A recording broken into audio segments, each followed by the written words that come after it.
Isn't it interesting that we can be so hard on ourselves, and it's so easy to be hard on ourselves and critical, but it's a lot harder to give yourself grace and compassion. And that grace and compassion is the opening of the door to self-love.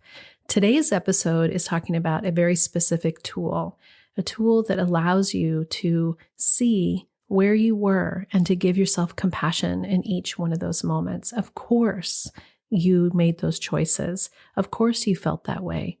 When we use the term of course, there's an enormous amount of healing. There's an enormous amount of awareness and self-compassion that can come flooding in and give yourself permission to be where you were at that time. And once you know how you felt, where you came from, what was going on with you, then, of course, there's movement forward. There's healing for you. There's soul recovery. Of course there is. Enjoy the episode. Welcome to the Recover Your Soul podcast, a spiritual path to a happy and healthy life. My name is Rev Rachel Harrison. I started Recover Your Soul after having profound changes in my life from my recovery of alcoholism, codependency, and control addiction. I was guided to share the tools and principles of spirituality and soul recovery to help others transform their lives as mine was transformed. For us to overcome external circumstances, we need to turn the attention to ourselves, focusing on our inner change and healing. Positive results in our lives will follow. Welcome to the Recover Your Soul podcasting community. I'm Rev Rachel. I'm just so glad that we're all here together on this soul recovery journey. Just again and again, I just have such gratitude about how my journey of learning how to be okay when the people around me weren't okay, and my journey of recovery from alcoholism, which for me, in my personal situation, my drinking really was a way to try to numb the feeling that I felt around codependency, this uncomfortable feeling that I had around what other people were feeling, other people were thinking, and how much pressure I felt to take care of everyone else. And so, of course, I did. Of course, I found a way to numb myself. In today's episode, we're going to be talking about this self-acceptance. We're going to be talking about how to really deepen this part of really giving yourself grace for where you have been. And of course you have. This tool that has come to me using this word specifically, of course, has been really powerful in my life. And it came a while ago. So I wanted to tell you the journey of where it came from, and then how I'm hearing it more and more in other places, and how it makes sense that it's this opportunity for us to really step into our self-acceptance and self-love. Because ultimately, at the foundation of so much of our pain and suffering, so much of what's going on inside of us is something inside that thinks that we're not worthy, that we're broken, that we're not enough, we're unlovable, that there's something wrong with us. And when we look at it from the soul recovery perspective, from the spiritual perspective, which is the greater perspective, this is the spiritual journey. This is what spirituality is all about, is bringing you to a place where you begin to see that that's not true, that you are whole, that you are enough, that you are loved, that you are worthy, innately worthy all on your own. You don't have to deserve it. But that's not how we were raised. That's not how it was when we were growing up.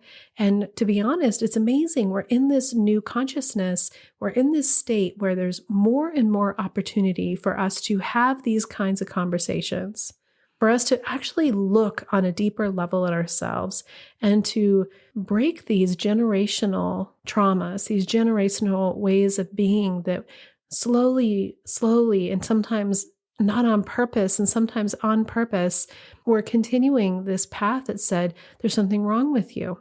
You're not enough. Who do you think you are is such a common thing that comes. Who do you think you are? What if we think we are the heart of spirit? What if we think that we are deserving? What if we think that we are enough? What if we do recognize that we are the expression of creation itself? That we are divine, that we are beautiful, that we are whole? It would change everything. But what the first step is for us to really recognize where it came from.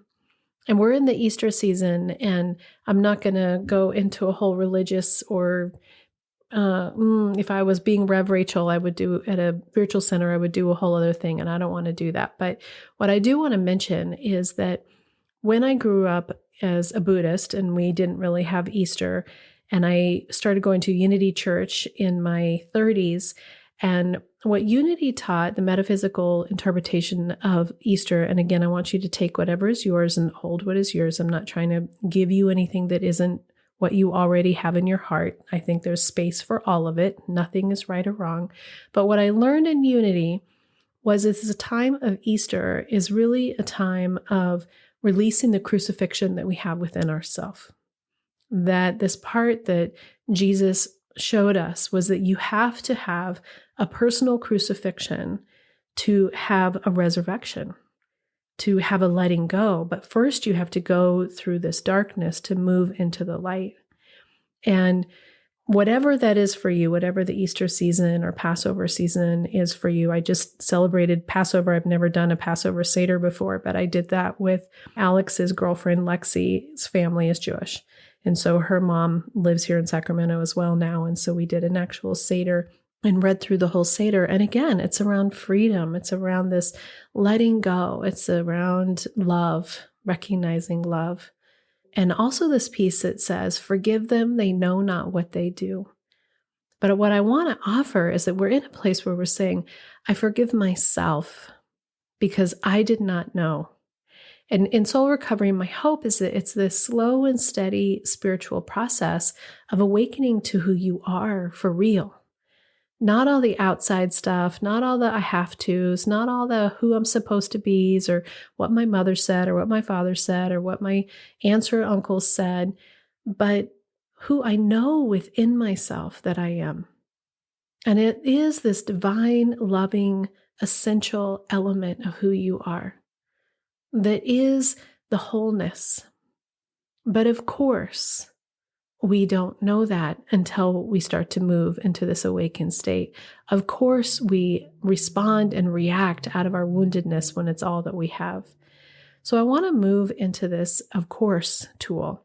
And the way that I came into this word, that just this phrase, maybe it's of course is 2 words. So this phrase that came to me so intensely was long before I became Rev Rachel and was doing the podcast.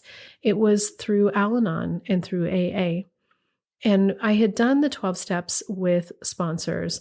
And then I was sponsoring people and in working with people on their 5th step, where you are sharing your 4th step, which is your personal inventory. And the 5th step is where you're expressing everything and you're talking about it all together. I had had a sponsor who I had written things out in a very Rachel way, a more general way, a more, kind of looking more deeply at what the bigger issues were. And I got in trouble for that, which is funny because you know how I don't like to get in trouble. I got in trouble for that. She said, no, you're doing it wrong. You need to go back the way that it's done here. And each sponsor is different. Each one of the ways that groups or what was taught do it are different. But what she said, what you do here is you do it this very specific way. So I need you to go back and do that very specifically. And so I did. And it gave, I think, some relief. I think it did some of what it wanted to happen. But when I started working with people, what I found was that as they were relaying their story to me, I found myself saying to them, as they were really sharing these deep memories, these resentments, these pains, these things that had happened in their life, and then a wave of compassion came over me where the words that just came out were, well, of course you responded in this particular way. Of course you did. Look what happened. Look at how that felt to you. And that was the foundation of what I began to work with when the 9-step soul recovery process began to form, was how do I take the 12 steps, which have a purpose, absolutely have a purpose, never trying to take them away from what they are in Al-Anon or AA. If you're in those programs, highly recommend you do them exactly the way that it was dictated, just like I had to go back and do it for myself. But I had clarity when I was in those moments that I couldn't actually lead people through the 12 steps in the way that it was taught and handed down in those programs. And so I actually stopped sponsoring people because it didn't feel like I could be authentic in what that was teaching, because something else was happening to me. Something else was coming through to me. There was something more that I wanted to learn from. And that's really how all of this started to play out. But it was my work with myself as well, where this deep level of compassion that really is such an essential piece of how we finally forgive ourselves. Forgive us, we know not what we do. We respond and react out of patterned and immediate behaviors. And of course we do. That's why reaction versus respond. We react out of very patterned behaviors. And when you can know better, you can do better. But the part that's so important is to stop thinking that we have to know how, to stop thinking that we should have done it better, we should have done it different. Well, now we know better. So why beat yourself up? Why get caught up in really criticizing yourself and judging yourself? And the piece that I think is so interesting is how important it is for us to release judgment in all situations, but mostly for ourselves. To recognize that this piece of us that's so tightly trying to hold on to what is right and what is good and how to be good and how to make it all work out so that we can be in control, so that we can know exactly what's happening next, ultimately is really just trying to give us internal peace. Because if all this is smoothed out on the outside, then we'll be okay on the inside. Are you ready to step into your soul recovery? Visit the website recoveryoursoul.net to learn more about the 9-step soul recovery process. I hope that you'll join us the first Monday of every month for the free soul recovery support group on Zoom, where we learn more about soul recovery and connect with each other. If you'd like to work directly with me to move through the 9-step soul recovery process, I'm here for you. But you can also choose to work the steps on your own with individual modules intended to support you to work at your own pace and on your own time. And if you want even more soul recovery, join us for the Recover Your Soul bonus podcast for Patreon members and Apple Podcast subscribers, where I interview amazing people sharing soul recovery tips for us and also do spiritual book studies. You can also find daily inspiration on Facebook and Instagram and join our private Facebook community. Visit the website for more information, links, and registration for everything. Back to the episode. Well, when we go to the of course mechanism of starting to say, of course, my desire to control comes because I had all this evidence when I was younger that this is how I could keep it all together. Or of course, this way of being withdrawing, this way of being angry, this way of being nitpicky. Of course, these are the reactions that I have because at some point they were what worked. They were the solution or the best solution that you had at that moment. And as I started to have this word, of course, there was a gentleness that came to me through it. It was like this tenderness to self that just gave me permission to be where I was and to not feel like I had done something wrong, but rather to say, yeah, that's how that was, and not judge it, to just witness it of what it was. Because we're always showing up in the best that we have to offer. And the interesting thing is sometimes it's not all that great, and sometimes it's extraordinary. But if you give yourself grace and you say, of course, this was all I had at that moment, then you stop judging yourself and there's a little bit of relief that comes to it. So as I started working this with myself, and then when soul recovery started coming, and then I started doing spiritual coaching, it was definitely a term that I use on a regular basis because it's what's been given to me to soften the heart, to stop judging yourself, to stop being so overly critical. And then as I've done more spiritual studies and more reading, I'm constantly bringing in more information. I listen to a lot of things because it's a lot easier for me to listen than to read, with a whole variety of reasons. One being that I'm dyslexic and reading is a little bit harder for me. I definitely hear in auditory is a better learning. And then the other is just time. I'm a slow reader, so it takes me longer to read than it does to listen. But I'm basically listening to something all the time. And recently at the Sacred Circle that's held here in Colorado every other month, the first Saturday of every other month, that I do with my friend of mine who is another metaphysical minister, Rev Crystal, and I do this amazing circle.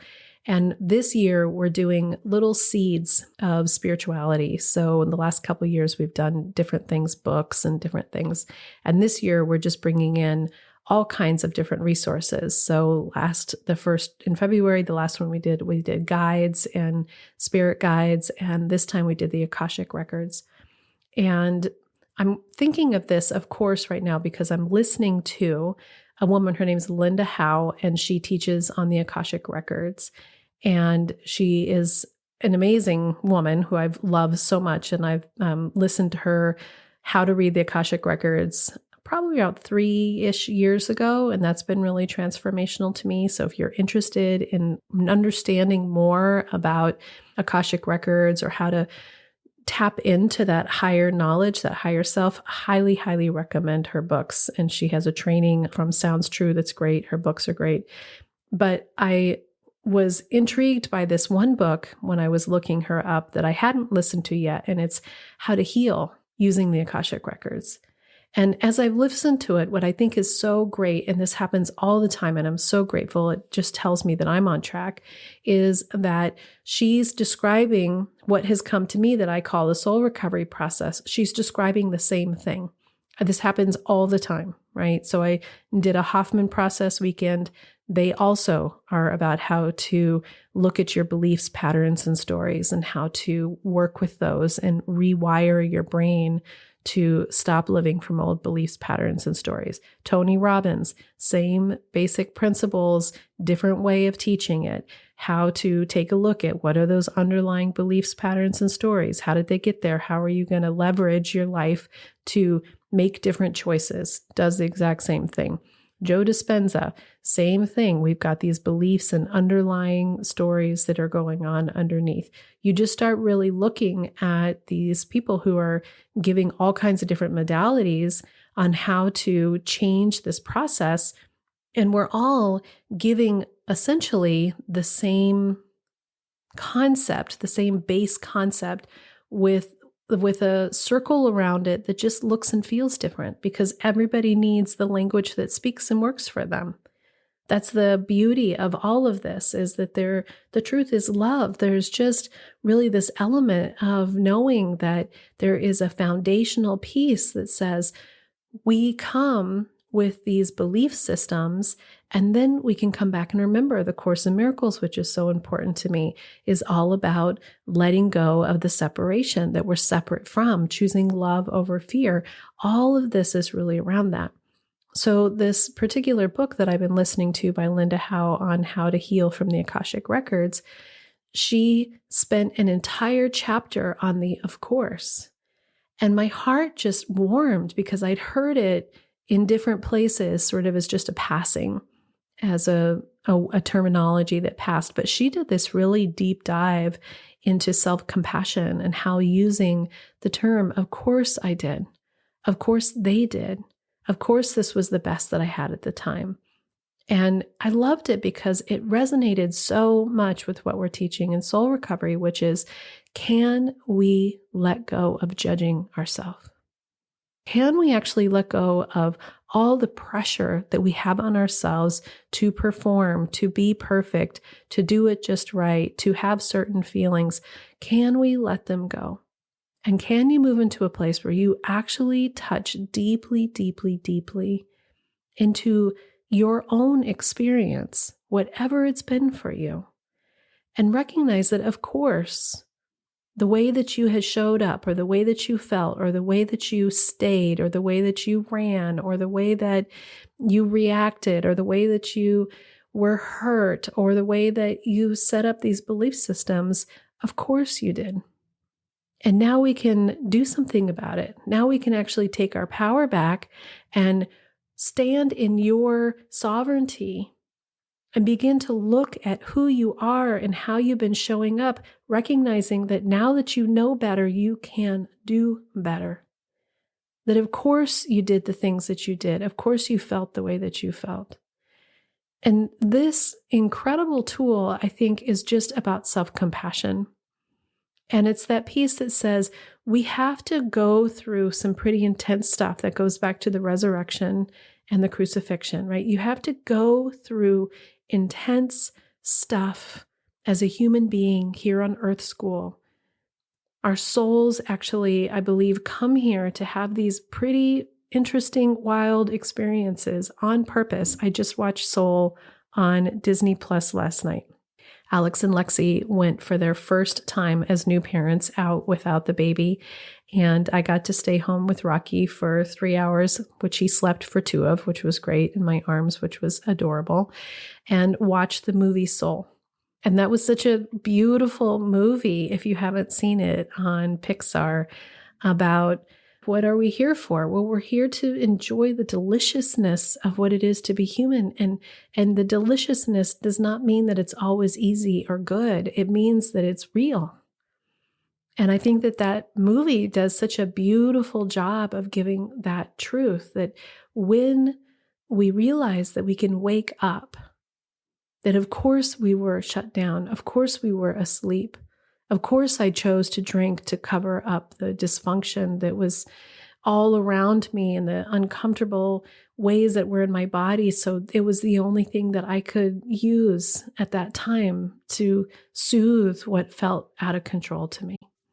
And of course I became an addict and an alcoholic because it is an addictive substance.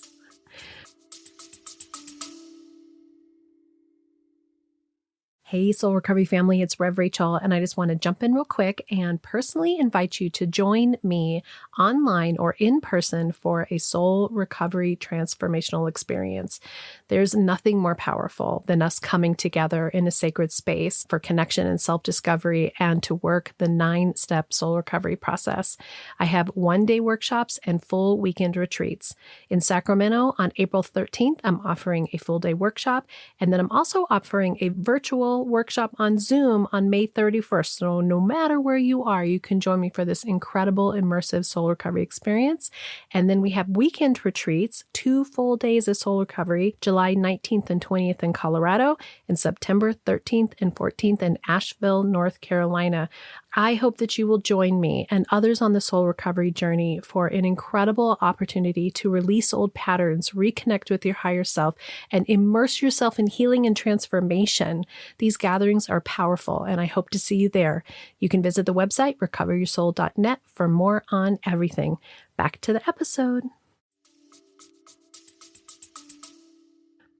But it doesn't mean that you have to continue to be on that path. It means that once you see it, once you name it, once you give yourself grace around it, then you can choose a different way. You can begin to say, of course, I have another choice. Of course, I can heal from this.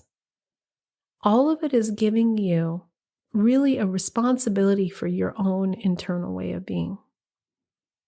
And everything that I listen to and everything that I read shares the sentiment that I feel so deeply and have experienced in my own life.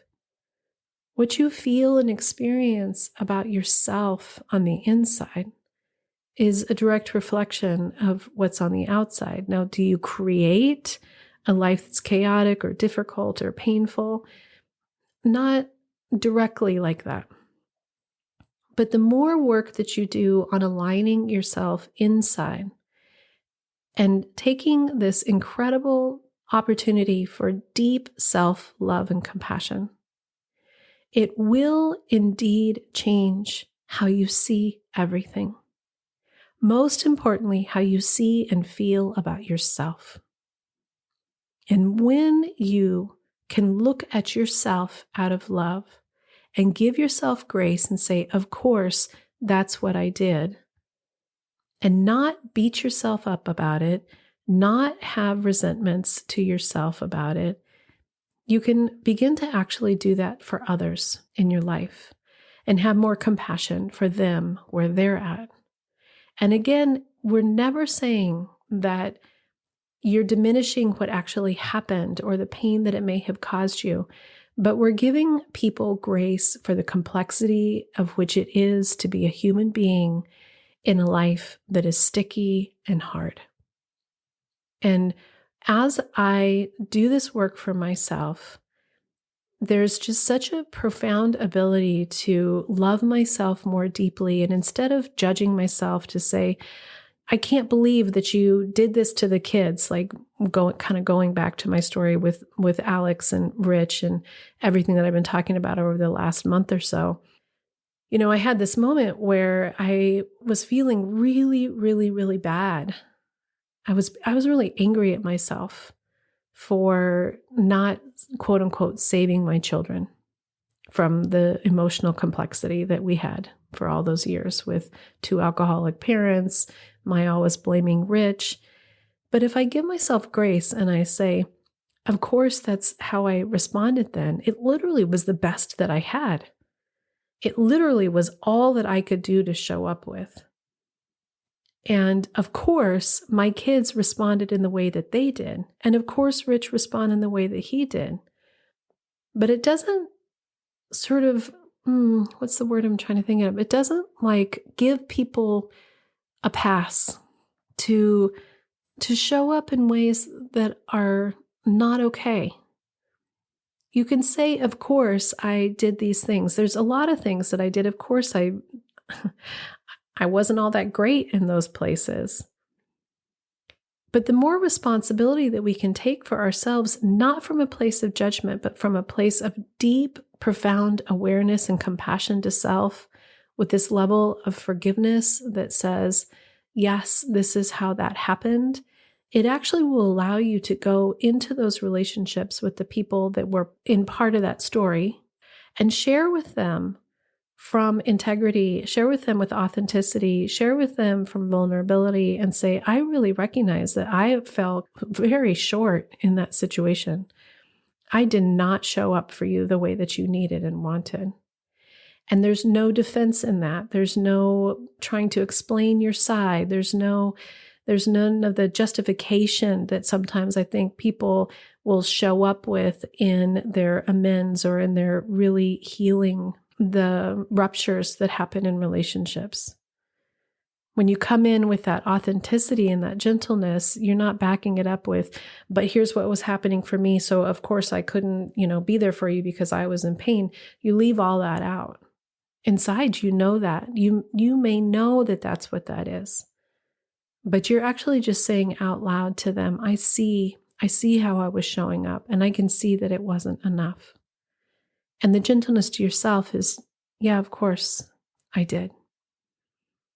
This level of self-love and self-compassion, I think, is the most essential piece in our spiritual journey, because when we can love and accept ourselves, we show up in everything in a different way.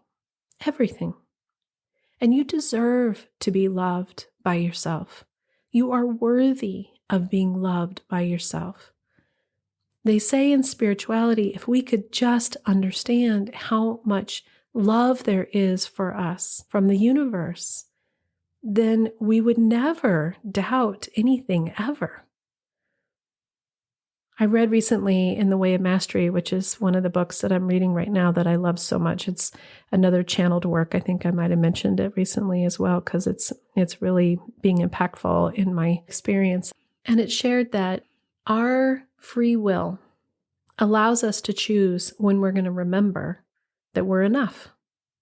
Our free will is to have these wild experiences. But when you choose and you decide that you are enough, that you are worthy, that you are innately whole, that you are filled with love, that you are the grace of Spirit Divine, then everything starts to shift. And then you can move to, of course, I feel more peaceful. Of course, things are working out more smoothly for me. Of course, I'm able to show up more whole and real and loving and kind and authentic in each situation. Of course, I'm having these synchronicities. Of course, things are working out in ways that I could have never expected. We can give ourselves grace in all of it, in all of it. And through the darkness comes that peace that is the resurrection, that is the knowing that there's unlimited love on the other side, that we are more than these complex situations that happen in our life. That's the beauty. Of course, we're more. So I really invite you to contemplate this concept, of course, using it for yourself first. For yourself first. And it's not an excuse. It's not an, of course they were like that. It's really a compassionate voice that says, yeah, of course. And I want you to be gentle and tender and allow yourself to see what arises as you have this practice of self-love, because you are so deserving to love yourself fully. And when you love yourself fully, you're more open and available to be loved and to love others in your life too. Until next time, namaste. Thank you for listening, and I hope that helps support your soul recovery process. Just a reminder that every Friday is the Recover Your Soul bonus podcast. This podcast is for Patreon members and Apple Podcast subscribers. And not only do you get an incredible interview or book study that comes with being part of that community, but your subscribing helps support this podcast and the Recover Your Soul community. If you want to listen to those bonus episodes but can't subscribe right now, do know that you can be a free Patreon member and have access for limited time to new episodes. Visit the website recoveryoursoul.net or check out the show links below for coupons and information for upcoming events. I thank you for sharing this podcast with your friends and family. I thank you for giving it 5 stars, and the reviews that are left bring tears to my eyes. I am honored to be part of your life. Together, we can do the work that will recover your soul.